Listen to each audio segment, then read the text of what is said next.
CBE Kolkata cricket club சார்பாக இரத்த தான முகாம். கோவையில் வசிக்கும் 100க்கும் மேற்பட்ட பணியாளர்கள் முகாமில் பங்கேற்றனர். கோவையில் செயல்பட்டு வரும் சிபிஇ கொல்கத்தா கிரிக்கெட் கிளப் 4வது ஆண்டு துவக்க விழா வெகு விமர்சையாக நடைபெற்றது. ஒவ்வொரு ஆண்டும் வங்கதேச தொழிலாளர்கள் மற்றும் உள்ளூர் மக்கள் பங்கு பெறும் கிரிக்கெட் போட்டிகளை கொல்கத்தா கிரிக்கெட் கிளப் ஒருங்கிணைத்து வருகின்றனர். இந்நிலையில் சிபிஇ கொல்கத்தா கிரிக்கெட் கிளப் சார்பாக இரத்த தான முகாம் மற்றும் பொது மருத்துவ முகாம் இடையர் வீதி மரதா பவன் அரங்கில் நடைபெற்றது. அரசு மருத்துவமனையில் இணைந்து சிபிஇ கொல்கத்தா கிரிக்கெட் கிளப் ஒருங்கிணைப்பாளர்கள் இர்ஃபான், ஷாருக், நஸ்ருதீன் ஆகியோர் ஒருங்கிணைப்பில் நடைபெற்ற இதில் 100க்கும் மேற்பட்ட கிளப் உறுப்பினர்கள் இரத்த தானம் செய்தனர். இதேபோல பொது மருத்துவ முகாம் நடைபெற்றது. இதில் மருத்துவ பரிசோதனை, ஹீமோகுளோபின், இரத்த அழுத்தம் மற்றும் சர்க்கரை அளவு உள்ளிட்ட பரிசோதனைகள் இலவசமாக செய்யப்பட்டன. ஞாயிற்றுக்கிழமை ஒருநாள் நடைபெற்ற இதில் கோவையில் பல்வேறு இடங்களில் பணிபுரிந்து வரும் தொழிலாளர்கள் பலர் கலந்து கொண்டனர். என் பேர் முகமது ஆசிக்.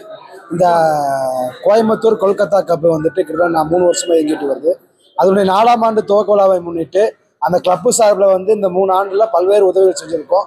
அதனுடைய ஒரு மனிதம் காக்கும் நேயத்தோடு அனுப்பிட்டு வந்துட்டு கோவை அரசு மருத்துவமனை இணைந்தும் நம்முடைய கிளப்பு இணைந்து இன்னைக்கு ரத்த தான முகாம் நடந்துட்டு இருக்குது மராட்டா பவனில் வச்சு.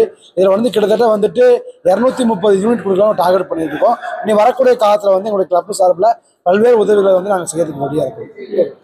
আমাদের সিবিই কলকাতা ক্রিকেট কাউন্সিলের পক্ষ থেকে আজ 7ই ডিসেম্বর প্রথমবার রক্তদান শিবিরের আয়োজন করেছি। আমাদের সিবিই ক্রিকেট কাউন্সিলের 87 জন মেম্বার আছে। আমরা গত 3 বছর ধরে ক্রিকেট টুর্নামেন্ট পরিচালনা করছি, আর এই প্রথমবার আমরা রক্তদান শিবিরের আয়োজন করেছি। তো মোটামুটি 1-1.5 ঘন্টার মধ্যে আমাদের 50 জন ভাই ও বন্ধুরা রক্ত দিয়েছে। এখন 1-2 ঘন্টার মধ্যে 150 মানুষের আশা আছে। তো এটা আমরা সাকসেসফুল হব।